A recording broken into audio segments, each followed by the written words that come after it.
equivalent of $4.1 trillion today in the process. The United States rightly discarded offshore balancing as too costly and risky a way of defending its interests in those regions. Instead, U.S. policymakers committed the country to an onshore military presence that continues 7 decades later, as well as to an ultimately successful effort to shape the internal politics and security dynamics of those areas. The United States' next foray into offshore balancing in Cold War Korea ended no more successfully. In 1950, North Korean troops, responding in part to the U.S. withdrawal from South Korea the previous year, overran nearly the entire peninsula. U.S. forces then intervened, and after some 36,000 U.S. soldiers were killed and the equivalent of $320 billion today was spent, the United States once again shifted to an onshore strategy, which has helped prevent a recurrence of the Korean War to this day.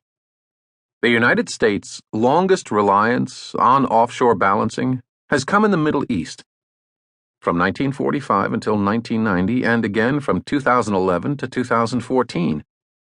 The United States did make brief onshore interventions, notably in Lebanon in 1958, and again in 1982 through 84, and in Libya in 2011, but it primarily used economic aid, diplomatic support, covert intervention, and arms transfers to get major powers such as Egypt, Iran, Iraq, Israel, and Saudi Arabia to defend a favorable balance of power. Even after the Iranian Revolution knocked out a key U.S. partner, the United States stuck with offshore balancing, supporting Saddam Hussein as the price of maintaining an acceptable balance of power in the Gulf, while also developing the over-the-horizon military capabilities needed to intervene in an emergency. It ended up having to do just that in 1990, when Iraq invaded Kuwait and threatened to overrun crucial Saudi oil fields, thereby threatening the regional balance and bringing yet another experiment in offshore balancing to a bloody conclusion. The subsequent discovery of an unexpectedly advanced weapons of mass destruction program in Iraq, along with concerns over the weak Gulf states' ability to balance against Baghdad on their own, convinced U.S. leaders to shift to an onshore strategy, which President George W. Bush doubled down on after the 9/11 attacks by invading Iraq.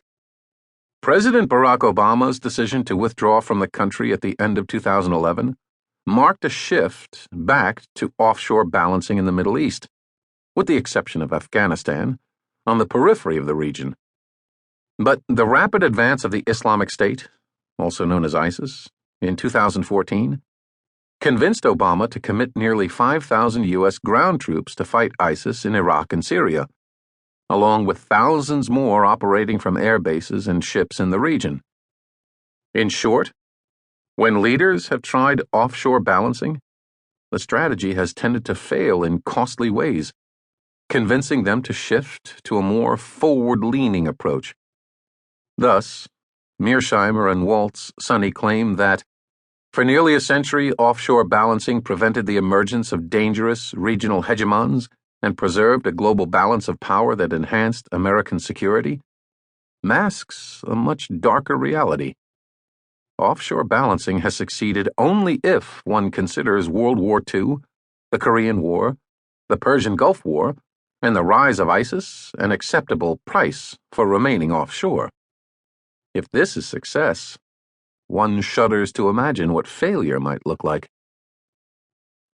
Fuzzy math. Offshore balancing's costs are not limited to the wars that must be fought when regional balances collapse. There are also the costs of maintaining those balances, even when the strategy appears to be working. Offshore balancing requires the United States to become more dependent on morally bankrupt regimes, subordinating all else to the narrow realpolitik requirement of short-term stability. In the Middle East alone, offshore balancing tied the United States to its partnership with the ill-fated Shah of Iran during the 1970s, and caused it to turn a blind eye to Saddam's domestic terror, international aggression, and widespread